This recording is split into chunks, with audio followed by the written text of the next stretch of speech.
Okay, and again, welcome everybody for joining us for another one of the Sinumerik webinar events. I am your host, Chris Pollock, the manager of the Technical Application Center, specifically the Virtual Technical Application Center.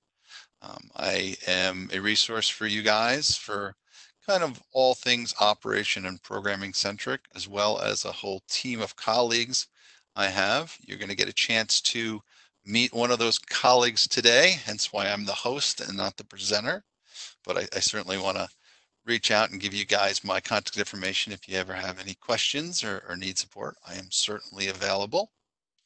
Before we get into the exact topic, I just want to, as always, kind of plug some of the upcoming events. So as I mentioned, we're going to have one of my colleagues on guest presenting today. My team members have been really gracious as stepping up and starting to work with me on some of these webinars. It's always nice to get some different points of view and input. So in the not so distant future, coming in May, I'm going to have a colleague, Steve Holmes, is going to present a webinar on standard cycles and shop mill. So keep an eye out for that. We will do an email blast promoting that as we get closer. Additionally, I want to make sure everybody's aware of our website, which is the Siemens CNC for You website. This is kind of your primary landing page for all things Sinumerik. Additionally, all the webinars can be found here, trainings. And one of the things that we've added that you can download is this virtual content or the Sinumerik Content Manager. So if you go to virtual training under the training section and you go to Content Manager, you can save an Excel spreadsheet that now has all of the videos, whether it be webinars, how-to videos, all kinds of different stuff. I think there's probably 70 videos or so published there already with all the hyperlinks. And that bar across the top, that is just a little kind of hold down question bar where you can tell the document what your ability is as far as Sinumerik, your user level, technologies, programming method. So any of those 4 questions, and then the document will highlight what videos you should look at it. So as I mentioned, I would strongly suggest going to the training tab, as you see there. So on the main website, click on virtual training and download that content manager. It's free of charge. It's good use of being able to find some of the material we have. So additionally, we have in-person training and also can be seen on that page, and you can get access to all of our in-person classes. Certainly, the state of things are right now, our in-person classes have been temporarily postponed, but we are starting to roll out some of those classes in a virtual format. So where they're actual instructor-led classes. I just wrapped up my first one this week. So it was a 5-day class, and it was our advanced level 4 programming class. So I would say keep an ear out for that. We'll send out some email blasts as we maybe set up some more of these classes that we would normally do in person to be online, to kind of take advantage of a lot of us being grounded and being at home. So that's coming up. Also, if you're not aware of it, check out our YouTube page or YouTube channel, which is the Mr. CNC YouTube channel. You can get all the webinars are posted there, as well as a lot of different how-to videos and promotional videos. So there's stuff on the YouTube channel that you won't find in CNC for You. There's certainly some stuff on CNC for You you won't find here. So take a look at both resources. And with that, and kind of in the context of everything that's been going on as of late, we have also launched a new initiative, which we're calling our Virtual Product Expert. Looked like there was a typo there, not private, product, but our Virtual Product Expert sessions. So basically what that is the ability to block out time. They're usually about an hour-long sessions with one of our product specialists, whether it be myself or one of the other colleagues, and we can dig into kind of all things Sinumerik. So whether it's more of a pre-sales kind of scenario, you just want to get an overview of what the control can do and some of the resources, or you're a power user and you want to get to some advanced technology. So my colleague, Daniel Vitullo, is heading up and managing that initiative. So his contact information is here for you. So if you're interested in that, we did have an email blast that went out a few days ago promoting this new program. but please, by all means, take advantage of it. But what I would say, and some response from him, he's been getting a lot of great requests to take advantage of this service, but the detailed information has been a little sparse, let's say. So make sure if you're going to email Danny and you want to set up one of these VPE sessions, we call them, to just make sure that you just tell him, who you are, best contact information, a phone number would be great, and just a quick sentence or two on what you might be interested in. And with that being said, I would like to invite Danny Vitullo to unmute himself and join us here. So Danny Vitullo is one of our territory managers. He manages our business in the Rust Belt and all the way down to Texas. So he's got a giant territory. Danny has come to us with a long time of history in the machine tool industry, starting with a family business where he kind of cut his teeth in more of the rebuilding and the mechanics side of the world.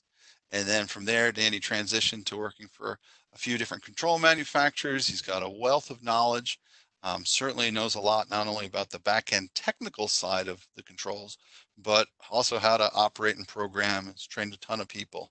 Danny's been with us now about 7 years, so it's been a while, Dan, and it's been fun, right? Fun for me. I don't know about you all, but Oh, come on, we're having a great time. So with that being said, I certainly want to welcome Danny here, and I'm going to hand it over to Daniel, and Daniel will introduce you to the topic today. So I'm going to stop sharing my screen. We're just going to switch over the rights to Danny. And Daniel, change role. All right, you should have it now, Dan. and can you see my screen fine? And there it is. It looks great. Perfect. Okay. Well, thank you, everyone. Thank you for joining us. I appreciate the opportunity to do this, and I hope that we can get through some interesting things. We're gonna cover a multitude of topics today, ranging from the 840 and the 828. There will be some 808 turnover in here as well, but the predominant controls that we're going to be representing are going to be the 840 and the 828.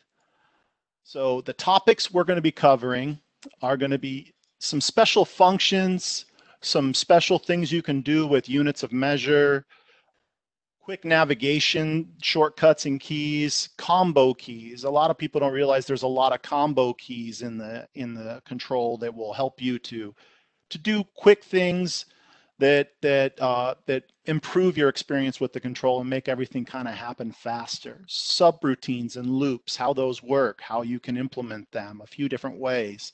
Feed commands, there's a lot of special feed commands that you're going to see. Transformations and tool manipulation. Mixing languages as far as conversational or G code. Using MDA or MDI, whichever way you want to say it. Some special features of auto mold, and then some unique features that we have in our mold maker view. So all that being said, let's get right to it. So the first thing I want to talk about is our built-in calculator. Internally in the control, we have a built-in calculator, and the way you access that is by using the equals key. So anywhere in the control, and this is the where portion of it, anywhere where you can input a number into a field, then all you have to do is hit the equals key, and you can't see this because there's no keyboard up here, but I'm hitting the equals key on my keyboard, and it brings up the pocket calculator. And the way that this works is just like any standard calculator. 5 times 1, or not times 1, times 2, or 0.5 times 2, and then you hit the calculate button and it gives you an answer. But you can also use this to do more complex figures. So maybe you wanted to divide 2 by 3 times 1 times 2. I keep on doing that 1. And then it'll give you your answer, 0.333. So either hit enter or input or hit the calculate button, and then you'll get that answer. To take that a step further, you don't always have to bring up the calculator to do math in a field. anytime you wanted to do math in a field, you could just simply start typing. So as an example, I always use 19 divided by 32.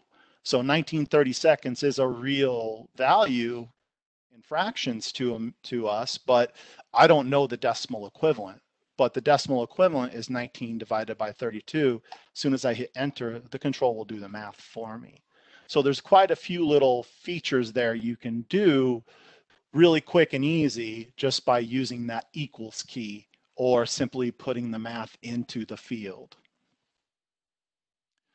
Moving right along. Units. This is where things start to get pretty interesting. We can do some unique things with units as far as how we calculate units. All of us are used to, dividing 25.4 by a number or multiplying it by a number to try and do our conversion. But the control can do it for us with some really simple steps. So if we take a look back at the control, and then I open up a can cycle, whether it be in G-code or conversational, anytime I'm putting a number in a field, if I end that number with the opposing symbol, it will automatically calculate it. So let me show you how this works. So maybe I want to calculate 1 inch into metric. If I just put the letter M after that 1 and hit the input key, it will calculate it for me. Same way, if I put an I after it, it will also calculate it for me. So it's just a matter of inputting that opposing value, whether you're sitting in your number is written in inch and you want it to transpose into metric, you put an M. If it's your number is written in metric and you want it in inch, all you have to do is put the I afterwards. That's a quick little shortcut that I don't find a lot of people are aware of. Another unique thing about the control, and actually it's quite interesting to use, is our ability to do inch metric feed moves based off of not the convention the machine is sitting in. So let me bring up this little program I have written for MDI. So right now we have two basic commands, or two sets of commands, I should say, for switching the machine convention or units into inch and or metric. So G700 and G70 are your inch commands, and G71, G710 are your metric commands. But they both react very differently. And you'll start to see that here. So I am switching this units into metric. My machine is currently sitting in inch. And I'm going to do just a small little feed move here. In fact, I'll stop it so you can see what's going on. What G71 allows me to do is to have my position move be in metric, but my feed move actually showing up in inches. So as you can see, my position here is being calculated as a metric value, but my feed is remaining in inch. So if you have a feed rate that you need to program in the opposing convention, you just have to use the G71 or the G70. Conversely, if I change this to G710 and hit my cycle start, now both conventions are switching. The trick here is if you are wanting to have your feed rate and your position value match, make sure that you program both using the G710 or the G700. Don't use the 2-digit, use the 3-digit command. That's the moral of that story. Moving right along. So navigation. There's some very unique things as far as our navigation goes, and getting around quickly, bouncing between screens. What do you actually use for the navigation?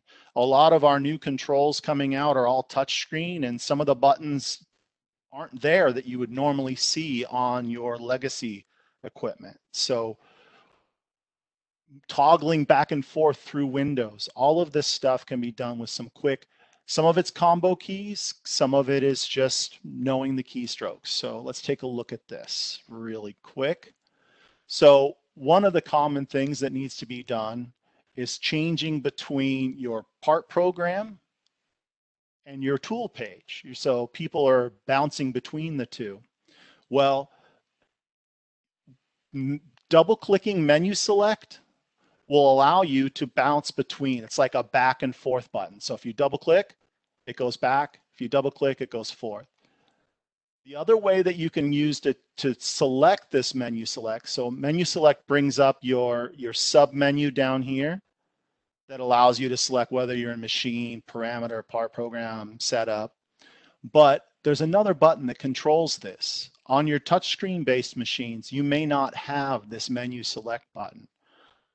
The navigation witness buttons up here that are telling you whether you're in program edit, machine, or jog, these buttons are also a button. So right now, if I click that, you can't tell because it's with my mouse, but I'm clicking this with my mouse to get the reaction that I'm looking for. So I can double click it, just like before. I can select it and hit my machine button and go back to machine. So this is just like hitting your menu select button. It's almost the same exact button.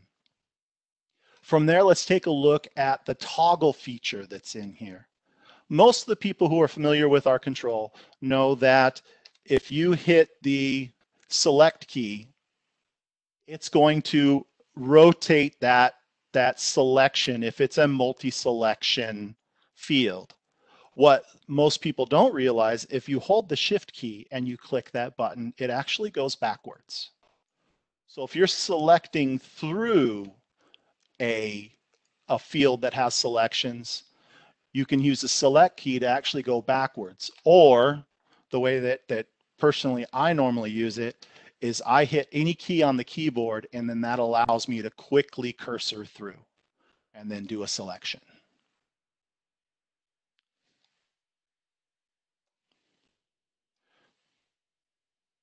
Moving along here now, I did forget something. Another common question that I get is undo when I'm editing a cycle. So if you start to type a number into a field, as long as you don't do anything, because the undo feature doesn't work when we're in these cycles.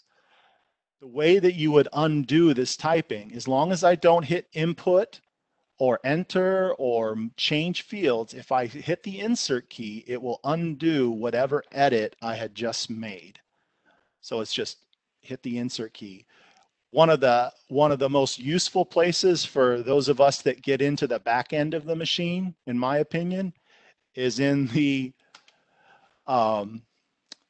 machine tool, the machine datas, because it's quite easy when you're navigating around to fat finger a number and put something in that you didn't intend to. And so if you're just paying attention, that insert key can really save you a lot of headaches. Combo keys. So there are a lot of combo keys that you're going to start to notice in the control as we're moving along. One of the ones that I find that I have my customers using quite a bit is taking a quick screenshot. So this allows me to get a snapshot of exactly what the machine is doing at that point in time. And the way that this works is you use a control plus P. So you just hold control, hit the P button, and then it will take a screenshot. That screenshot gets saved into a system directory that you can go back and you can view it in the control, and you can copy them out to a network drive or a USB stick or wherever it is that you want. So let me take a look and show you how that works. So I'm just going to hit Control P, then the screen will go blank for a second and show you that camera symbol. Then we hit our menu select, and then we go into setup. And then from setup, you go into your system data. And then from here, HMI, logs, and then screenshots. And here's all your screenshots. And you can open these screenshots, and there's a viewer in here that you can use to make sure you got what you are looking for. A lot of my customers use this when they're manipulating machine data to try and achieve a certain result. Well, they'll take a screenshot before they make any changes. That way they can easily go back. Things of that nature. It's a really handy tool to use. Yeah, we had a question jump in, if you don't mind asking, on the topic of print screen. Will it work on the 808 control? Yes. Does wait, question mark. I'm gonna need your help on that one, Chris. You're gonna phone a friend? I'm gonna have to phone a friend because my knee jerk was yes, but I'm not remembering 100% now. So you're absolutely correct. It's the same functionality, Control P. There is a slight difference in the 808. You don't have the same folder structure, so you have to have a USB stick plugged in, and then it'll dump the screenshot to a USB stick. Yeah, but yes, it can be done. So good question. It's been a couple of weeks since I played with an 808. I know, I hear you. All right, I will let you go. Thank you. Okay. So now from those combo keys, let's get into some of the edit functions that we can use with combo keys. So most of your standard, what you're used to on a PC functions are here. So your Control C for copy, Control X for cut, Control V for paste, Control Y for undo or redo, or Control Z for undo, and then Control A for a select all. So these functionalities are all here, and they function exactly how you would expect them to function in your normal standard Windows or any kind of PC-based machine. So if I do a Control C here, I'm going to go to the end and use my Shift Control End feature, and then I can Control V and paste that line in. So I'm just using those standard Shift or Control key that I would use on I use them every day when I'm editing in Word or Excel or even in emails or anything like that. So it's a very common, easy for me to understand and remember. Control Z, undo. Control, excuse me, Control Y, redo. So all those functions all work just like they would and just like you're accustomed to in all of your Windows-based or PC-based systems. One of the other questions that I get a lot is, how do I edit this line, this conversational line of code? What most people want to do here is actually just comment it. They don't want to edit this delineated string. But when I'm using a drilling cycle, or maybe my cycle 832 here, which is my high-speed machining cycle, I don't want to edit this cycle. I just want to comment it out. Well, if you hold the Shift key, which I'm holding, and you hit the Insert key, it gives you a cursor on that line that you can then come in here, and I could physically edit all this delineated string. But more importantly, what I can do is I can put a comment there, and I can just, until that comment is removed, that is no longer a can cycle. It's just a message, or not a message, but a comment. I remove that, and it goes back to being a cycle that I can open and manipulate.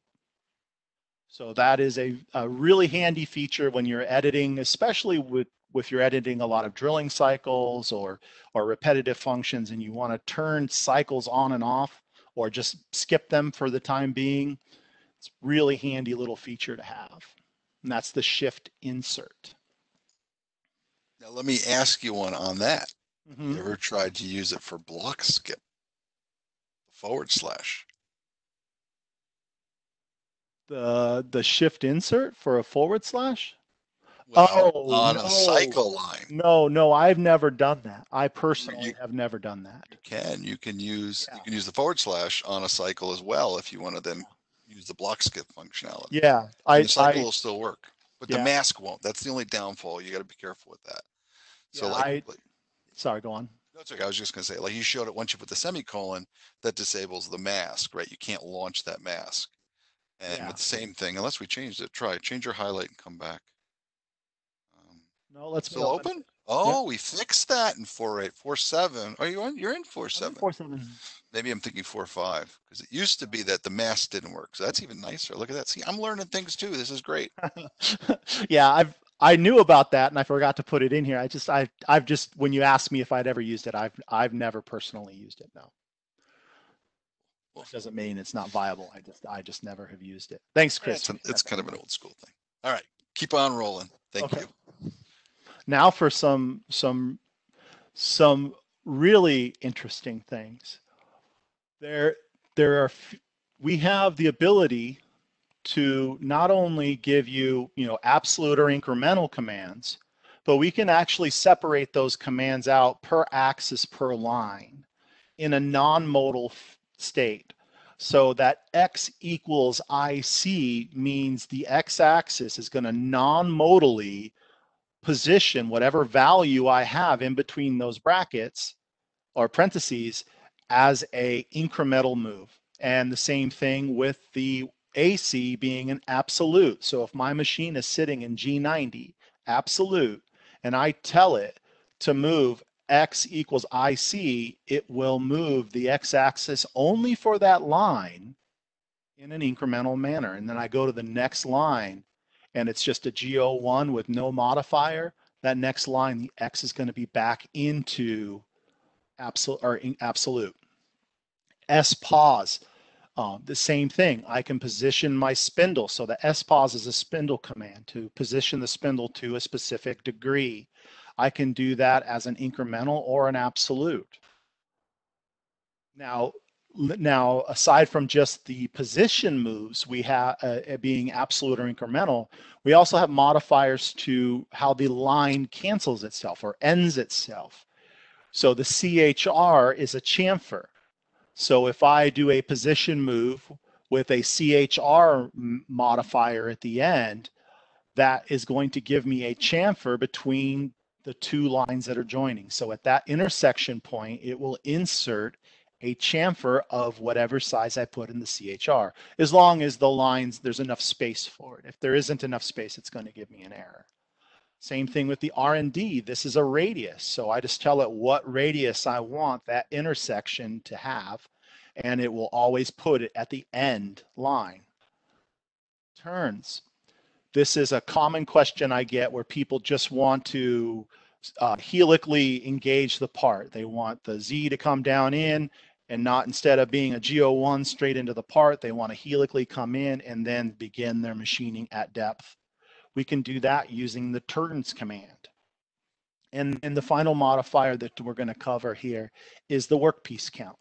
So built into the control is a counter that will count how many work pieces have been completed based off of an M code. So the M code fires it. Now that M code can be at the bottom of the screen. You see there are three M codes or three indexes associated with this: index 0, index 1, and index 2.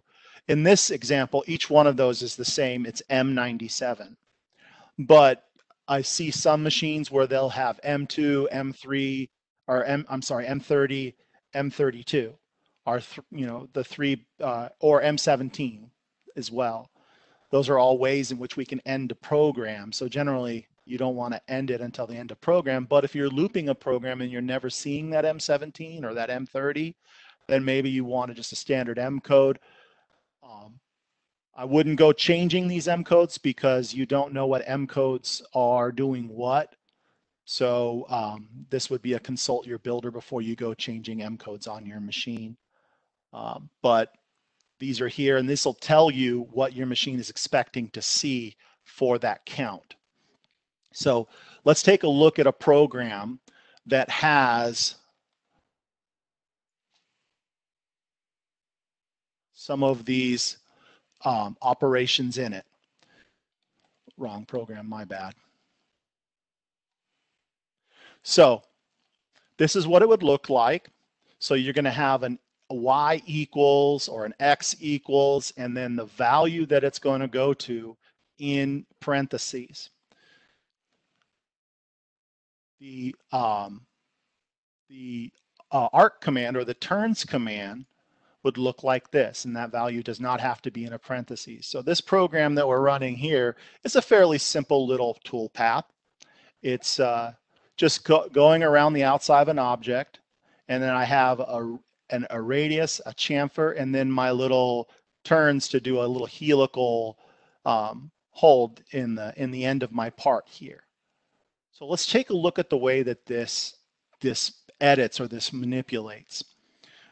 Quick little note on, and a good thing to remember with the Sinumerik control, these buttons across the bottom, these are your what questions. Anytime you're wanting to know what to do, these buttons down here across the bottom are generally going to be your answer to that.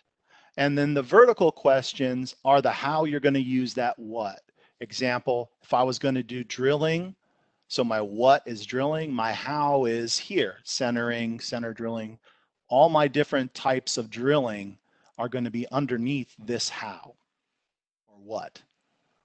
I'm going to go ahead and open another program. So another thing that some people don't know is you can actually open programs next to each other in the Sinumerik control. And the way that I did that was from my edit how or my edit what question, I expanded my vertical soft keys and then went right in here to open further program.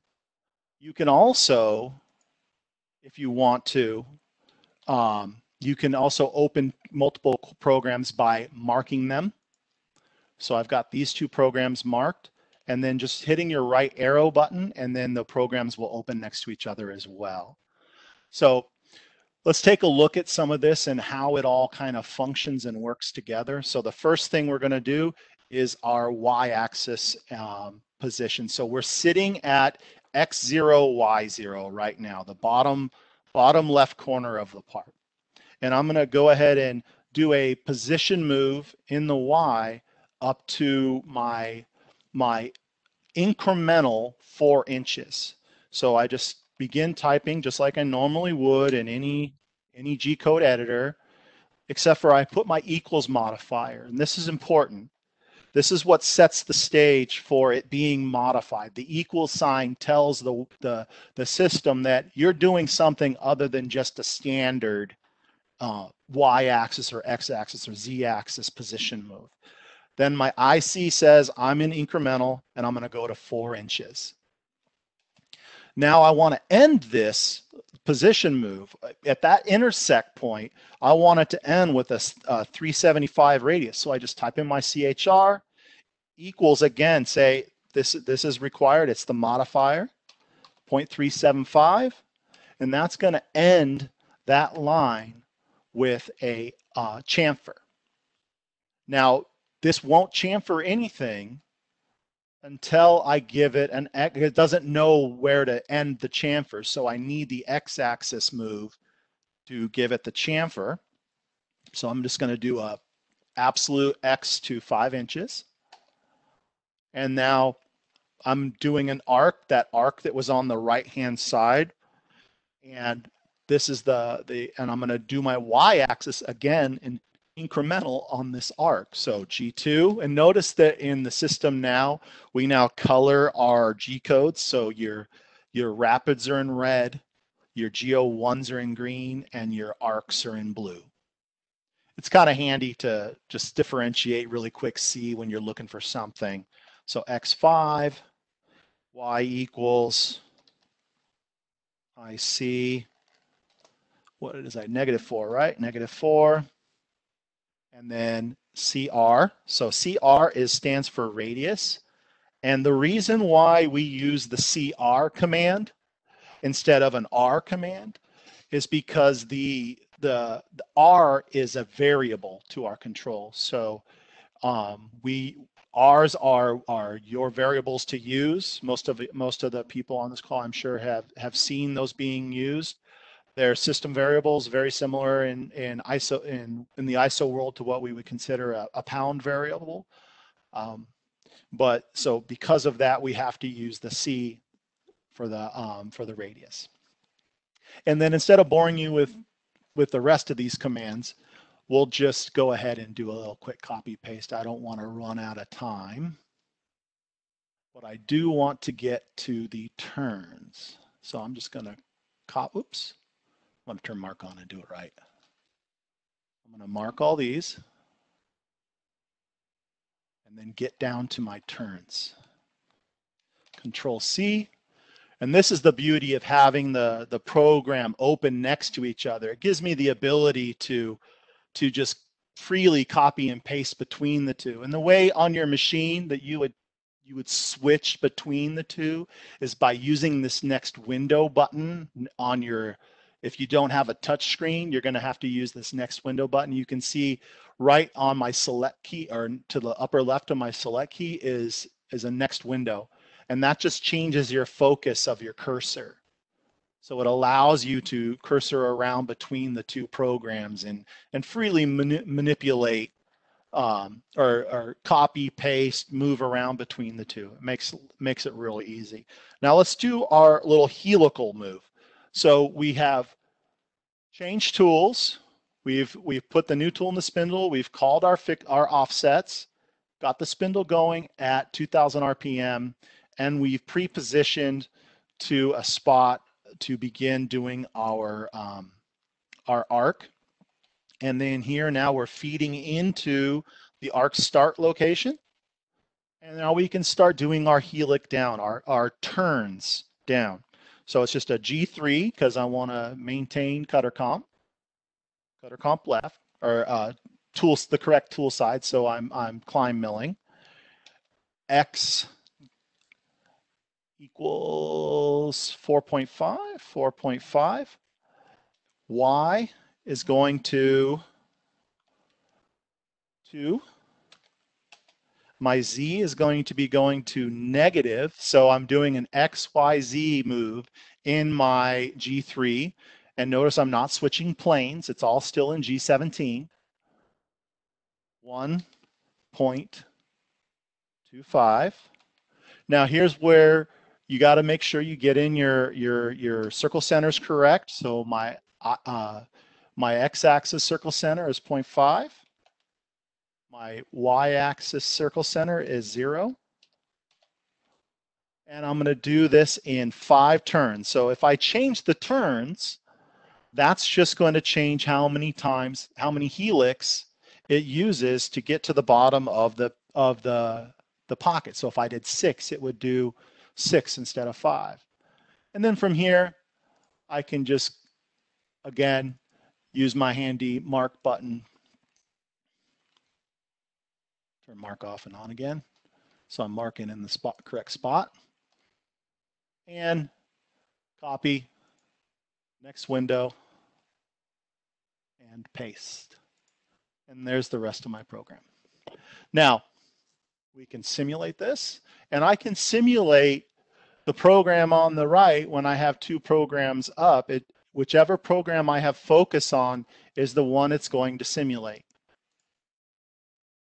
To close these, I can either go to my close button, or I can just go right back up to the top and arrow left, or select the program manager and move back and forth. So that's the basics of using those modifiers to position moves. They come in real handy when you're programming longhand. I still have a lot of customers that program in G-code longhand. and conversational for that matter. But I just see a lot of customers still doing the longhand programming, and they're super handy. Now, FB and FZ. So there's further modifiers to our feed commands. So not only can we do a standard feed rate, you know, your standard feed rate's G94, G95, but the FZ allows me to do feed per tooth. In a mill, it's going to allow me to do feed per rev. So G95, feed per rev, G95 FZ equals feed per tooth. And in my tool page, when I take a look at my tool page, and I'll show you that, you actually give the system how many flutes that tool has, and then it will then program your feed rate based off of that load that you describe with your feed per tooth. The FB is a feed rate non-modal modifier to the feed rate. And what that is I'm sure some of you have used rotary axis on your mills, and if you're trying to program a rotary axis, you have to switch the modal feed rate because the rotaries feeds in degrees per minute as opposed to inches per minute. So the FB allows me to do a non-modal feed rate on that line of code, and I'll show you how that looks as well. The OVR, what these are override modifiers.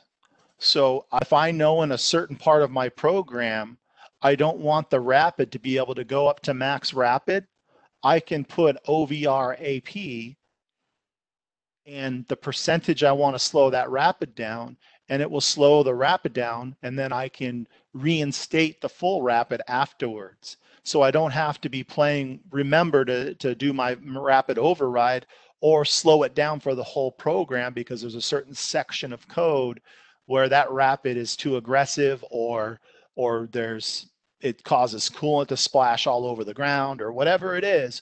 You can use that OVRRAP command to do that just for that section of code and then go back to the standard override.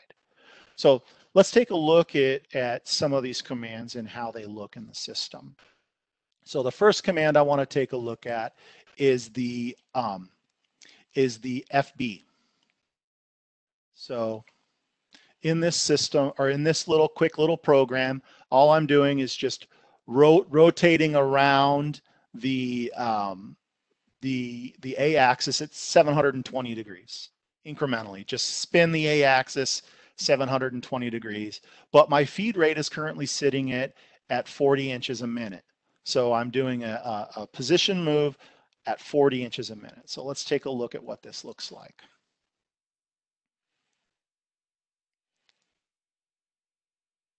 So you can see my system is moving at 40 degrees per minute, which is really quite slow. Because once it's moving that rotary axis by itself, the system is switching over to degrees. This is probably closer to 400 degrees a minute is what I would want to be spinning this at. So what I'm going to do is go ahead and go back into my program and then just change this to FB equals. Oops, not plus, equals. And then I'll change this to 400. And then what's going to happen, oops, wrong place. My bad. I'm going to use my Control Z. There you go. Here, I want to put my FB equals. So I'm going to say FB equals 400. Now, when I go to execute this, when it gets to that section of code, now it's running at 400 degrees a minute. But when it gets down to the next line, and it went too fast to see, I'll slow it down so you can see it switch back. When it gets back to that next line, it's going to switch back for this x-axis position is going to be done in inches per minute once it achieves that 720 degrees that I've sent it to. which is going to take a while. And getting close.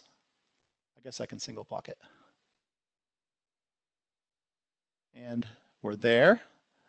And now when I slow this down, you'll see it's switched back over to inches a minute. So it's non-modal. I didn't have to go back into another feed rate or recall the feed rate. It just carried through and followed through. Now let's take a look at the FZ. Reset this. I'm going to go back to that advanced program that I was playing with, and I'm going to change the feed rate to be used as an FZ. So now all I did was manipulate this one line of code right here. So it's G95, FZ equals 0.012, so 12 thou per tooth. And if I take a look at my tool page, you can see this modifier column in my tool page. Some people, a lot of people don't even notice it's here, but this N number is the number of flutes that your tools have. So what it's going to do is it's going to set the prescribed feed rate based off of the spindle RPM and the number of flutes. Now, the thing about this is you have to make sure that you have the correct number, or you have that value filled in. Otherwise, the system will return an error. So, moving right along. Oh, I'm still in single block. Now you can see here my display is telling me I'm moving in inches per tooth. So it's a real handy feature when you're trying to monitor chip load and calculate those things. It means you only have to calculate the one thing. When your tooling guy hands you an end mill and says run this at this chip load at this speed, then all you have to do is type it in, and hopefully he's right. Generally, I find that they're pretty darn good. The other thing that we can do is this OVR. Well, how am I on time? Ooh, getting close. Okay. So let me see if I've already written the program.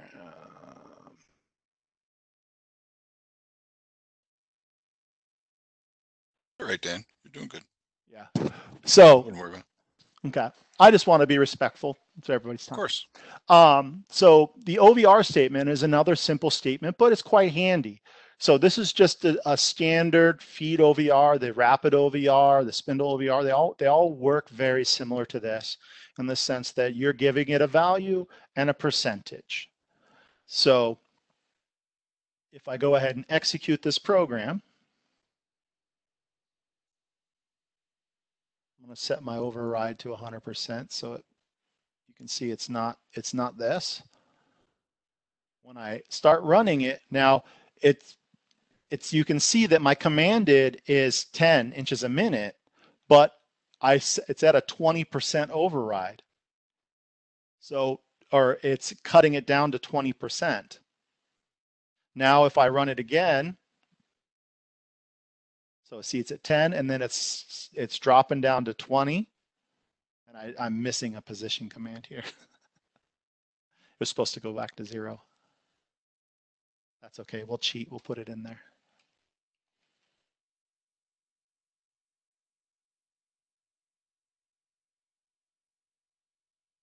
I'm going to show you this command in a second. A lot of people are probably watching the screen going, how are you doing that? So now this will give me my second override. So again, real handy when you want to be able to slow things down or control the overrides. I've seen people use this in lathes quite often with spindles.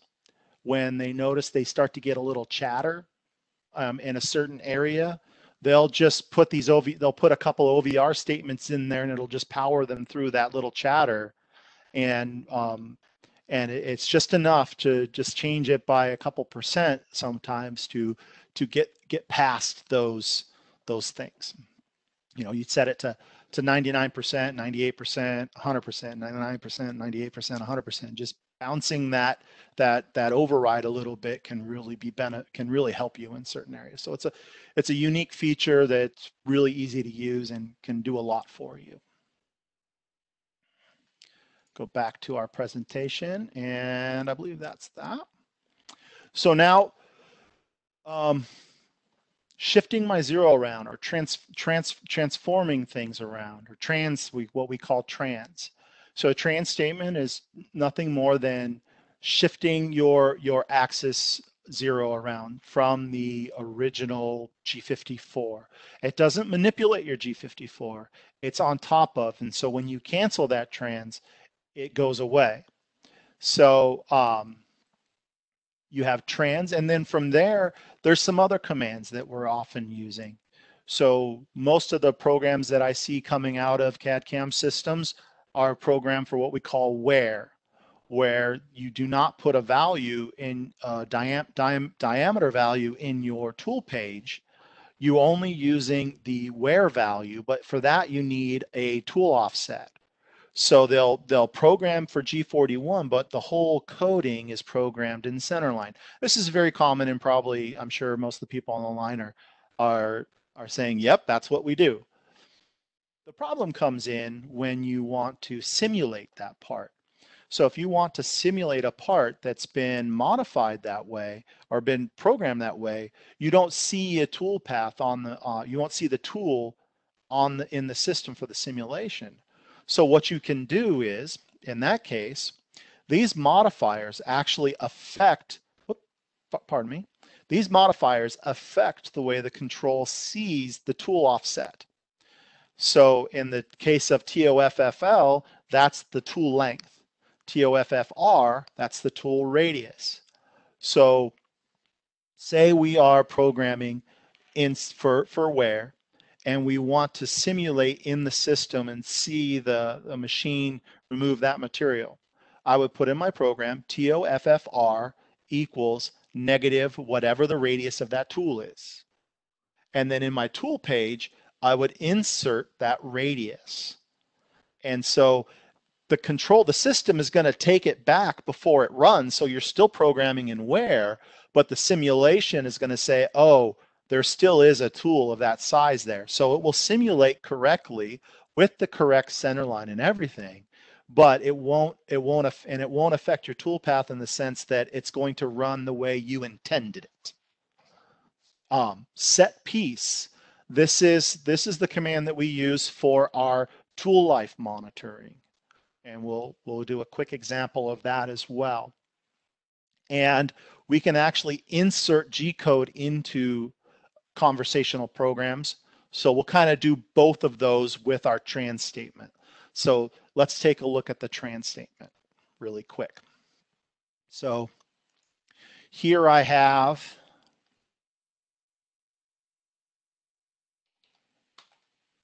just a simple shop mill cycle or program. But all these holes, all these helical holes, are all in the same place. And I want them to be in different spots.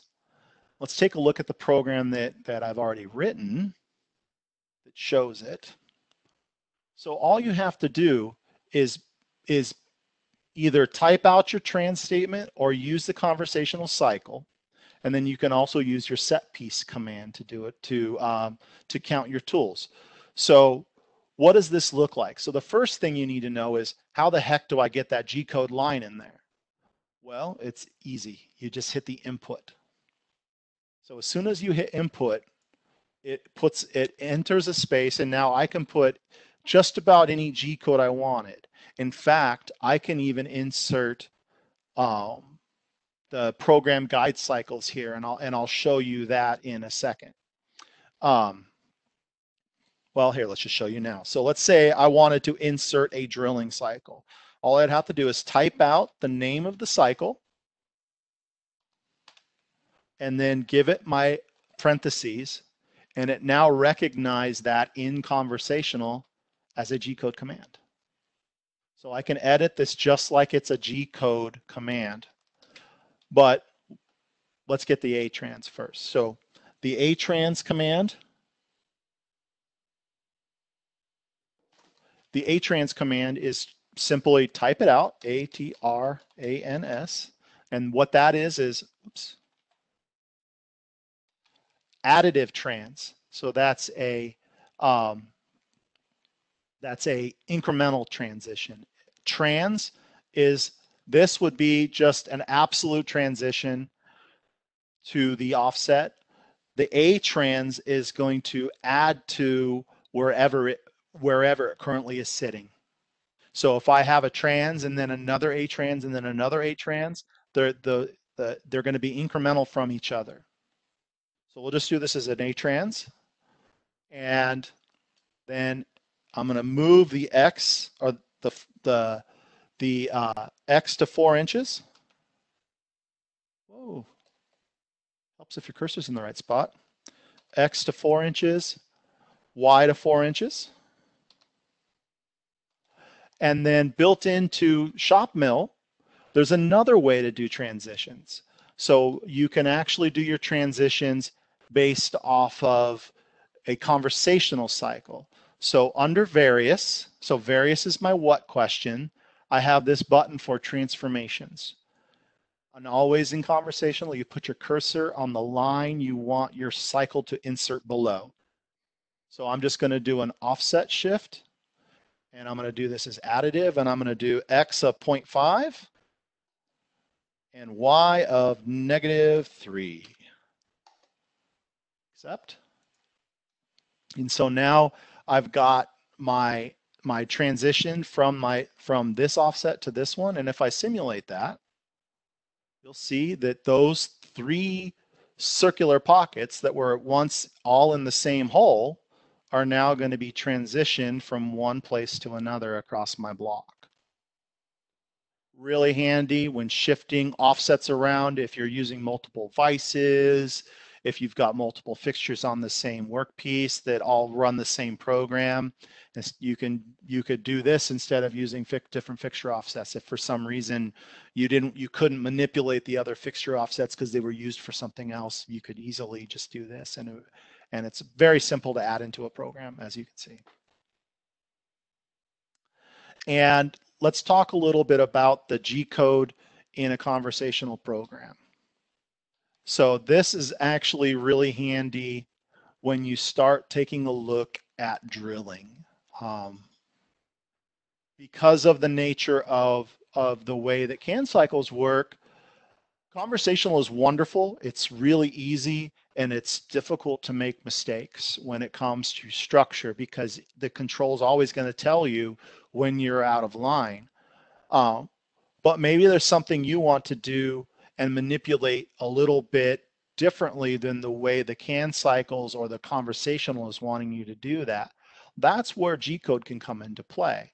And you can do some very interesting things with the G code. But here's just a simple example of me inputting a drilling cycle into a conversational program, calling it as a modal call, and then I just have to give it position commands. Traditionally in conversational, and then of course we have to cancel that. Traditionally in conversational, when we want to do drilling, we would call up a drilling cycle and then give it positions to go to.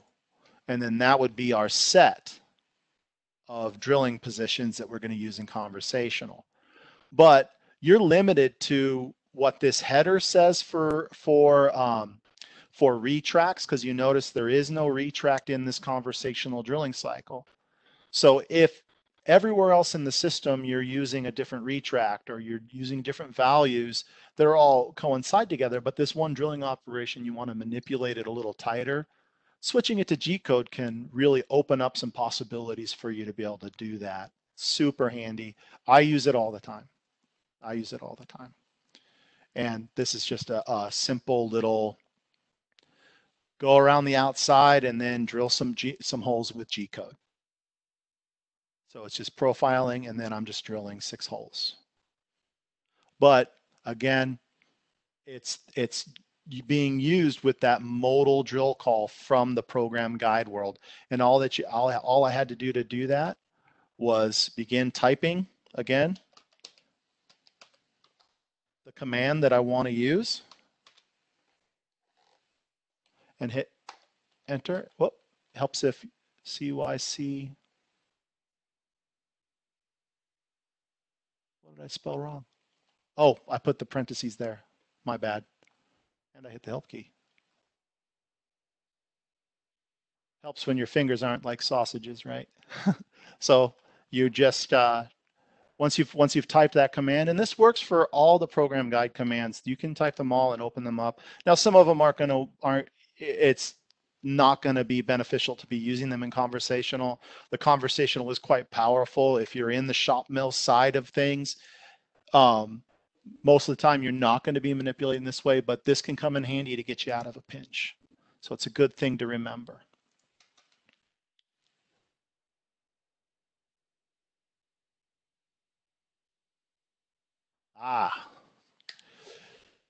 Labels, marks, and repeats. So we can do subroutines and repeats and return commands all using. We use two different things for doing these types of things. You have your traditional external call, which is this down here at the bottom of the screen, which some of you that have been programming our system for quite a long time will probably recognize this. So basically it's you type the word xcall in your parentheses, you put the pathing to that actual program you want to call in as a sub. Just about anything can be a subroutine. You don't have to have them defined as subs to be subs in the Sinumerik control. A subroutine can be just about any program. You can call programs that are in the same folder really easily just by typing the name of that program. But there's some mechanisms now built into the control that make this a lot more, I would say a lot more seamless and easier to use. And the mark and the repeat events is real handy when you're doing repetitive drilling and things of that nature. So let me go back to Sinumerik, or to the Sinutrain. And for those of you who are not aware, that are new to us, this software that I'm using is called Sinutrain. It is you can download a demo version for free off of our website. And it's functional to the point where you can do, there's some things it limits you from doing. If you need full functionality, you can always purchase it from us. It is a purchased piece of software that if anyone's interested in it, they're more than welcome to contact me and I'll put you in contact with the correct person to help you with that. But let's take a look at the subroutine stuff. So the first thing you have to note, let's do our repeat command before we start talking about subroutines. So the repeat command is the word repeat and then a label. So this is similar to what you would do like in an ISO control with a call command, like if I remember right, it's M98 and then M99 is the end. So this is like your call of that subroutine, except for we're calling it by name and we're calling it by section. So the label is this word right here, or whatever. It doesn't have to be a word. It's string of characters. Please begin them with letters, not numbers. You can include numbers in your label, but always have your first two digits or places be a letter. It's just good habit to be in. And I like to keep them as simple as possible. So I often use LBL. What makes it a label is this colon. The colon is what tells the control this is a label. It reads past this. If I was to put my M30 down at the bottom, it would run all this code and then get to that, and then get to the M30.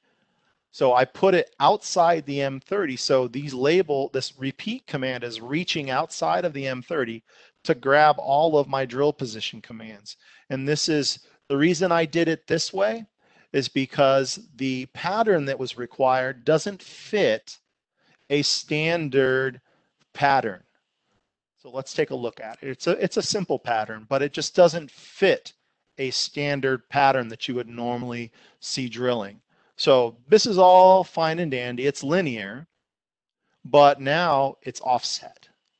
So this is why I did that repeat. So all I've done is I programmed my forward run of holes and my return run of holes, and I used incremental to do my position values. So I was able to just do a repeat so many times to get the correct grid that I wanted. This is the type of place where the repeating of these things comes into play. And the way I adjusted the number of repeats is this P modifier. So the P4 tells it repeat label this label 4 times. So I'm repeating 1 through 3.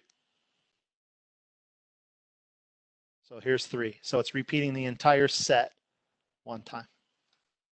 And then I'm doing one more repeat where I'm just repeating the first one, again, to get my last row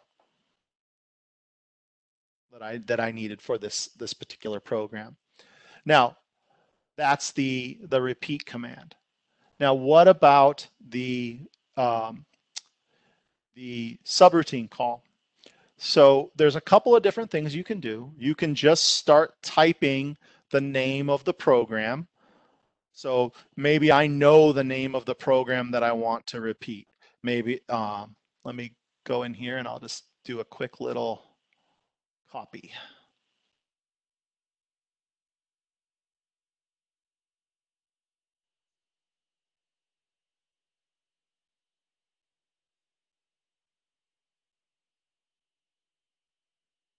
Go back to my program that I was editing. And I can just paste that in there. And now you see what it did?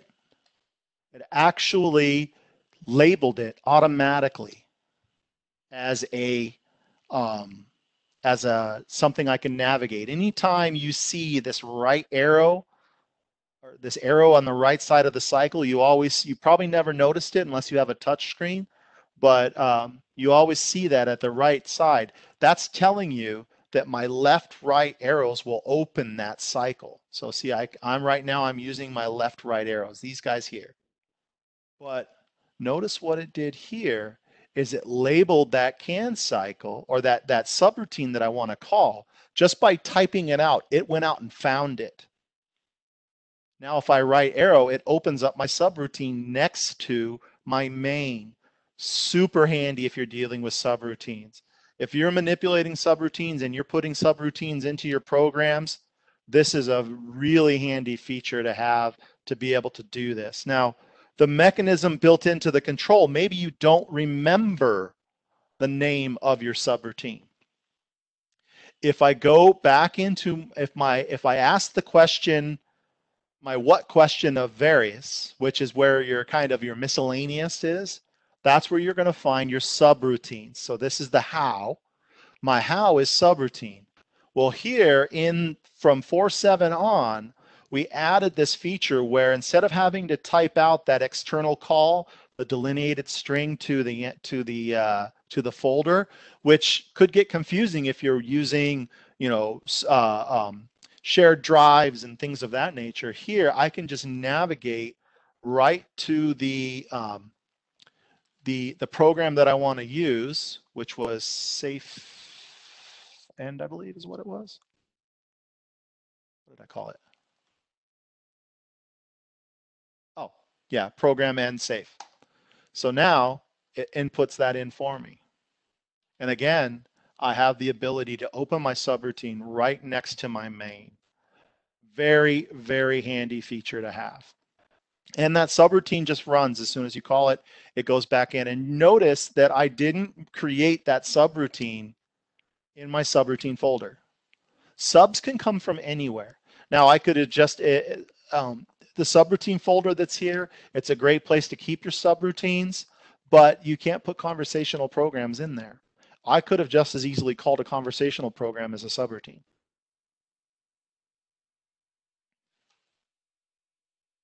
So that's my repeat, my external call, and my marking events. We already kind of covered the mixing languages, but let's take a second look at it. The Guess I did jump the gun on that, didn't I? Well, I got ahead of myself. Sorry about that, everyone. We've fully covered this, so there's really not much else to say. I'm going to move on. M32 and your save and load options and cycle support for MDI. We have in our control, just like I think everybody should know, that we have an MDI function. Now we do label it on the keyboard as MDA, but you'll notice here in the blue column it's stated as MDI. Now this is exactly what it seems like. It's a manual data input, but this gives you a few more functions than what most people are accustomed to, i.e. I can actually save MDIs and load MDIs. So if I wanted to use a different MDI, like here I have this return program, I hit OK, and it's asking me, do you want to overwrite my buffer? I say, yep. And so here's a program that I have created for just doing a return to 0. And it's setting a R variable for me. So if I run this,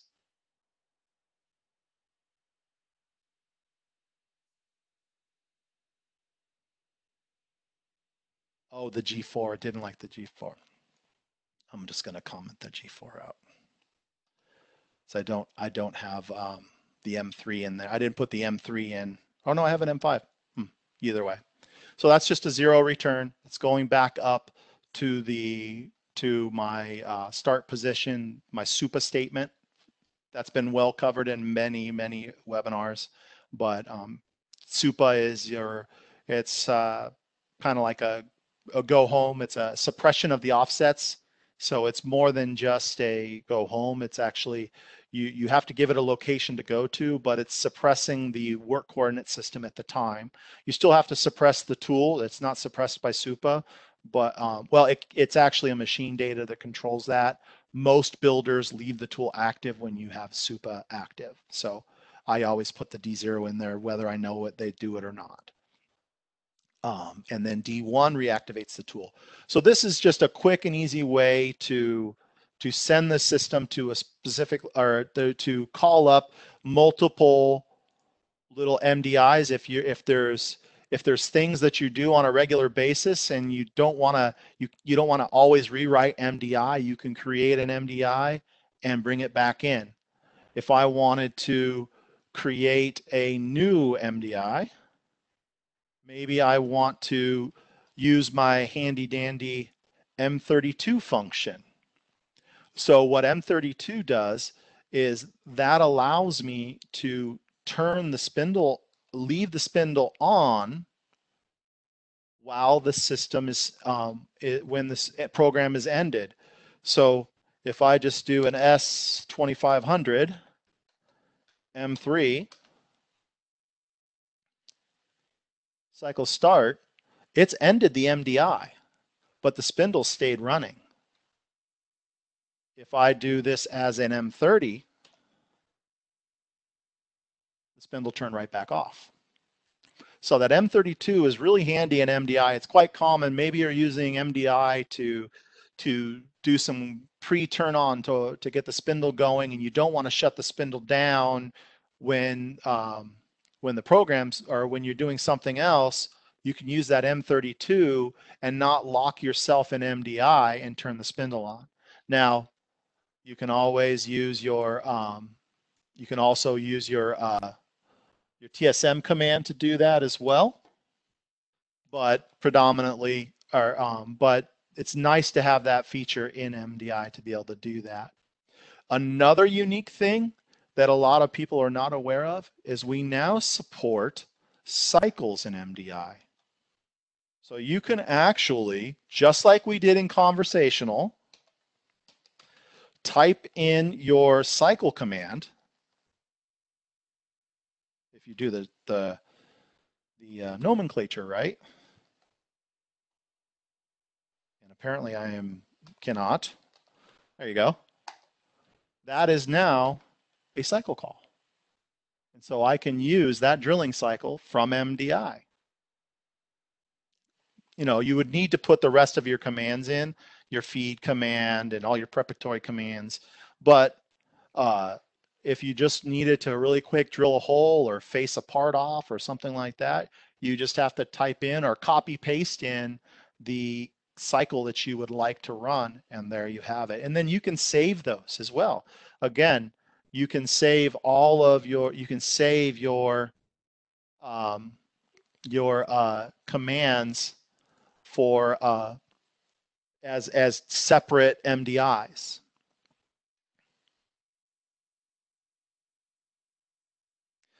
Auto mode. Now in auto mode, we have some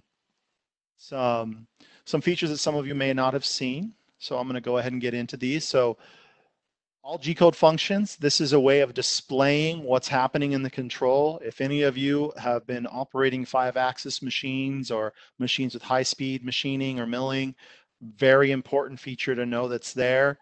Basic blocks allows me to display what's happening in conversational in G-code on the system while it's running. The block search mode, this is where we can start getting into doing some mid-program starts and things of that nature. Program control allows me, this is how I'm doing my programmable stop and things of that nature. Reposition, really handy, especially in turning applications. Interrupt point, and overstore. And there's one other one that I want to show you too that's new that is not in this page, but it should be. And that was my bad for leaving it out. So let's take a look at this. So first off, I'm going to go ahead and bring up this program here. One of the things that I neglected in the navigation portion, and I just realized that I did that, is there's some quick commands for navigation of large programs that are really handy. If you hold control and you hit the end key, end key, it'll take you to the very end of your program. So instead of having to scroll through or page up and page down to try and find your way, you can hit that control key or control and then end. Also, if you want to get back to the beginning, if you hit control and next window, that will put your cursor back to the beginning of the program. Real handy ways to find your way around in the control. Okay. Gotcha, Chris. And let's take a look at what some of these auto features look like. So I'm going to go ahead and go into execute. And the first thing I want to take a look at is the all G-code functions. So when this program is running, if you expand your vertical keys, you'll get this all G functions button. And so when I say expand, that's this arrow to the right here at the bottom. You might not be able to see my mouse very well.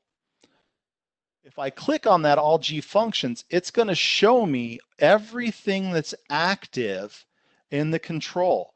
So some of the things that you're looking for, and these are called groups. So 1 through 64 are what we call G-code groups. So if you're talking to us, I may call you up, and if you ask me a question, I might say, hey, what's in G-code group 64? What's in G-code group 24? And these are the things that are going to tell me how that machine is currently running. What feed commands are active, whether it's an exact stop or continuous path, whether it's in a diameter mode or a rate or not, or diameter mode on or diameter mode off in the case of a lathe, things like that. So this is a quick snapshot for me where, or even for you to not have to guess at what's going on. Anytime you're confused, go right ahead and look into here and it's going to tell you quite a bit. If this was a 5-axis machine, you would see your orientation tolerance and things of that nature up here in the upper right.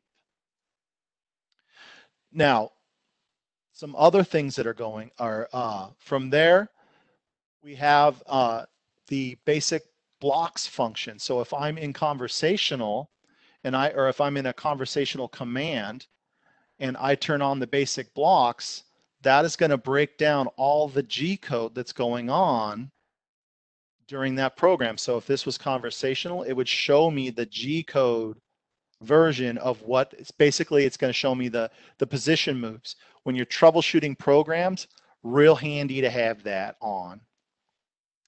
From there, let's take a look, because it's super important, is the block search mode. So let's say that right here at this point in time, somebody hit the reset key. So if that happens, maybe a floor sweeper's going by or someone's cleaning up and they bump the emergency stop and the program resets back to the beginning. You've been running this die for 3 days and now you have no idea where it's at in the program. If I go into block search and I hit interrupt point, it will snap me to the point in program where it was interrupted. If I do a start search on that, there's a mode here where it will tell me with approach, with calculation. If I had a different tool in the spindle, it will actually change the tool, set the offset, everything, as long as I have with calculation turned on. If I hit start, you can see it's rewinding the program. It's not running anywhere. It's going back through the program to make sure that it knows everything that should be modal.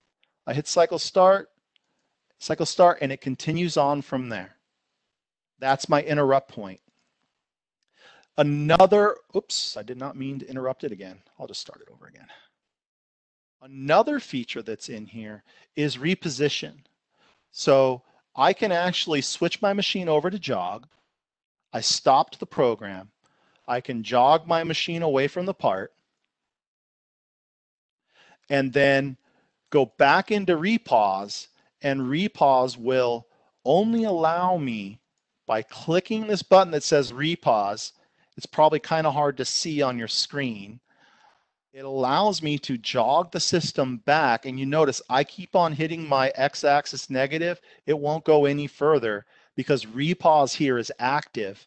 That's only going to send it back to where it was when I hit the cycle start. If I go back to auto, I didn't reposition my Z, and I hit cycle start, it automatically knows that my Z is away and it's repausing back to that start point. So if I release it, it'll repause back and then continue on with the program. Running short on time, so I'm gonna cut through this. Another thing I wanted to show you is you have the ability when you're sitting in auto to actually edit your program. If you hit the insert key, it gives you a cursor, and I can come in here and I can manipulate my program. So maybe I wanted to just add a quick little comment here. That is now saved in the program in my workpiece directory. So I don't have to do any different saving or anything. It's instantaneous. Program control. Under program control, this is where all of your modifiers to the auto are. So for those of you that like to do a dry run, I suggest you turn the PRT on. So you do a dry run and a no axis motion. DRF, this is a hand wheel manipulation to your offset, block skip, your optional stop, your MO1. All of that is all selected here from your program control. And notice at the top of your screen, it's putting in a little notice here.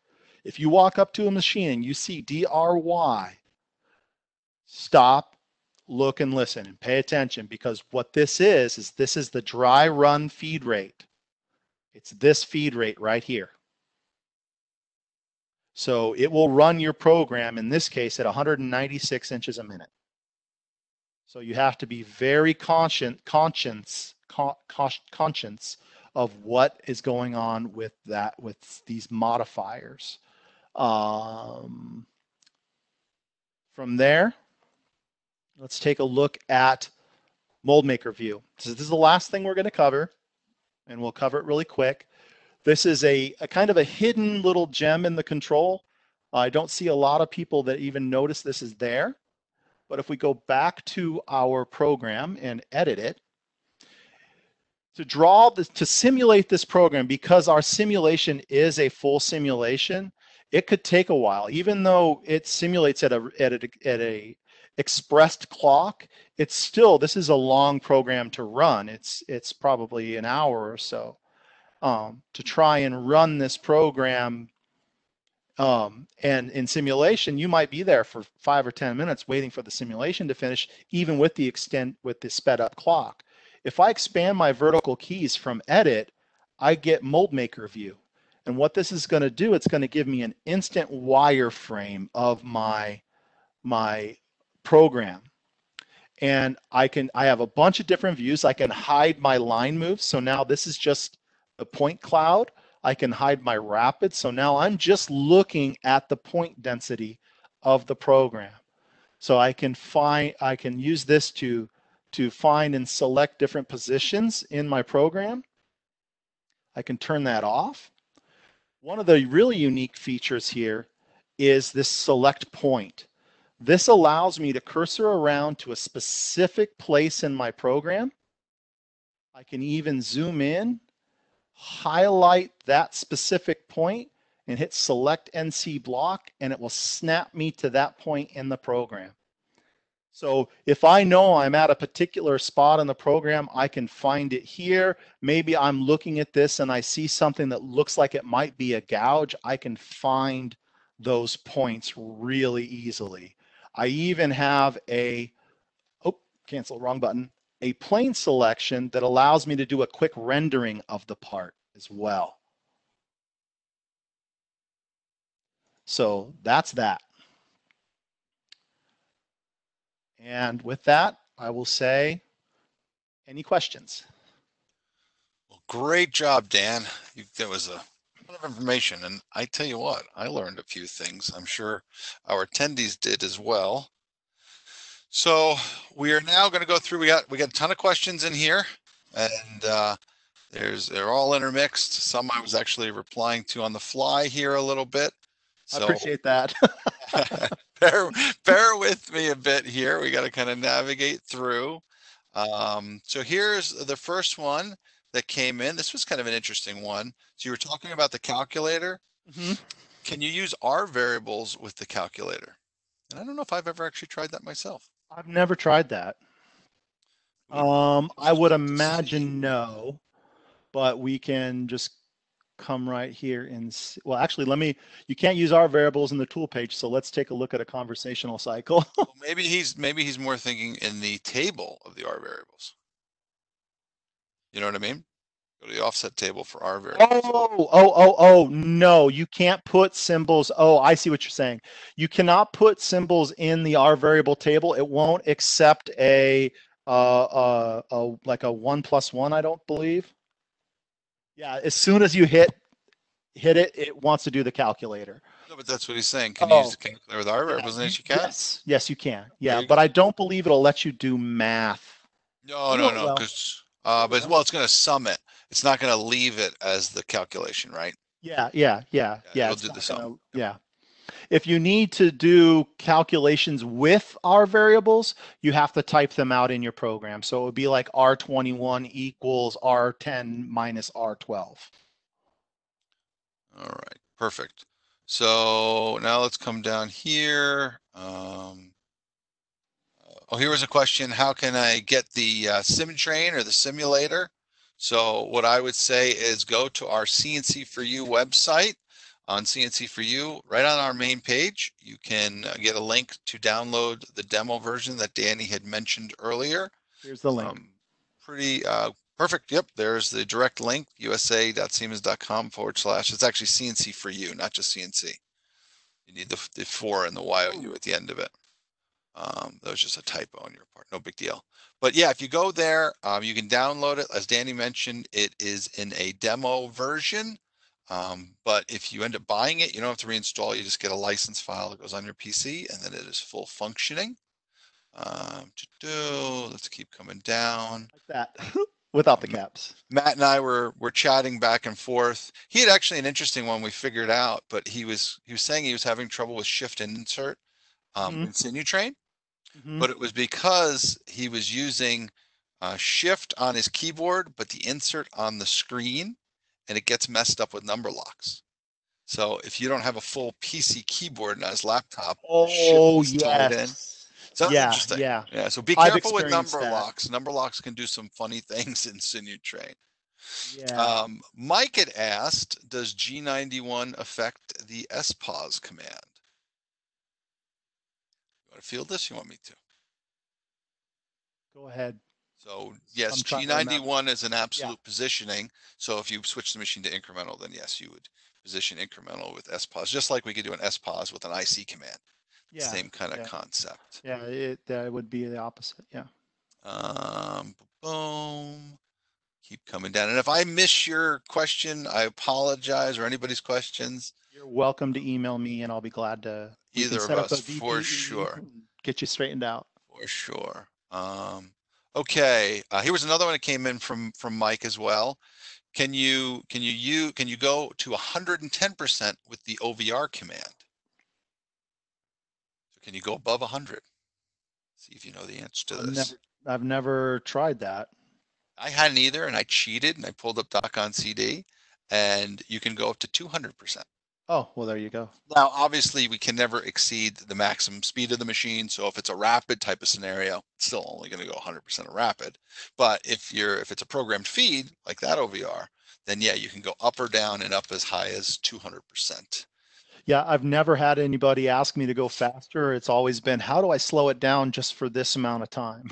Right, right. Yeah, kind of me too as well. But honestly, that functionality in the back end is how our adaptive feed controls work. Mhm. So it's manipulating the programmed feed rate, and actually that caps at 200% as an interesting little note. Well, there you So it's go. That's all using the probably where same those two mechanism. caps came from. That's exactly where it came from. Here we had another one. Is there a limit to how long an interrupt point is saved? I don't know about a limit, but I will tell you this that's unique. In 4.7, we introduced the ability to do that through a reboot.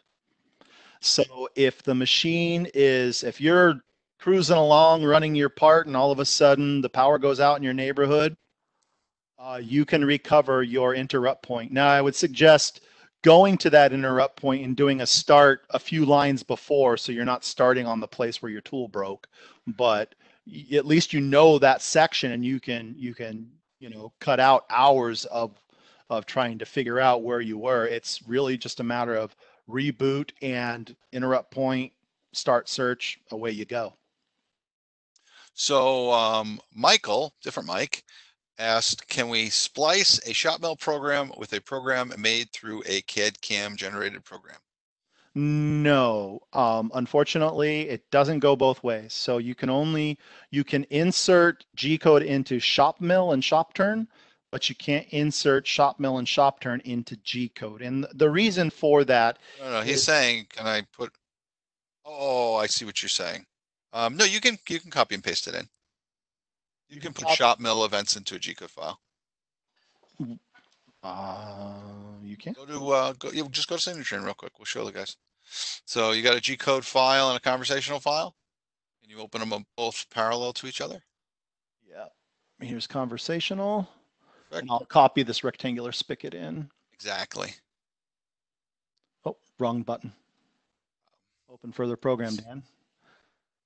Good. And this is G code. Perfect. All right, so make a space somewhere. Good. And now grab your rectangular pocket, copy and paste. So that will actually run. Now, you do lose the ability of editing the cycle, but that is what the root cycle string looks like of a conversational generated cycle. But the problem that I have with this is it's not there's It loses its edibility. That is true, well right? the big It won't work. problem with it is and this is the warning, the danger Will Robinson part of it. You don't have the ability, you don't get all of this stuff with it. you don't get your safety clearance, you don't get your retract, because those values don't exist in the conversational cycle. So you have In the to, G code. in the no, in the conversational, these two values are not in the cycle. They're all controlled by the header. So you have to make sure you put in a safe entry and a safe retract after the Oh, yeah, cycle. that could be. There Yeah, could be a little yeah, additional functionality yeah. as part of the So header, yeah, yeah. but it will run. Yeah. Yes, yes, it will run. Let's keep on moving down through. But to Dan's point, I think if I was going to do that, instead of just pasting it in, I would just do a subcall in the middle of your CAD CAM file and then call a shop mill program. And then you're Amen, much better. brother. That's the Yeah, way I would handle it for myself. sure. Much cleaner. Okay. Do a lot of nice thank yous, and you did a great job. I agree. He did an awesome job. Um, right. See. Do a lot of nice thank yous, great tips and tricks. I just want to grab any of the questions. Um, yeah, there was a request for the slide deck. So what I mentioned earlier, if you guys want the slides, just shoot us a quick email after this, and we'd be happy to reply with the slide deck for you. Thank you.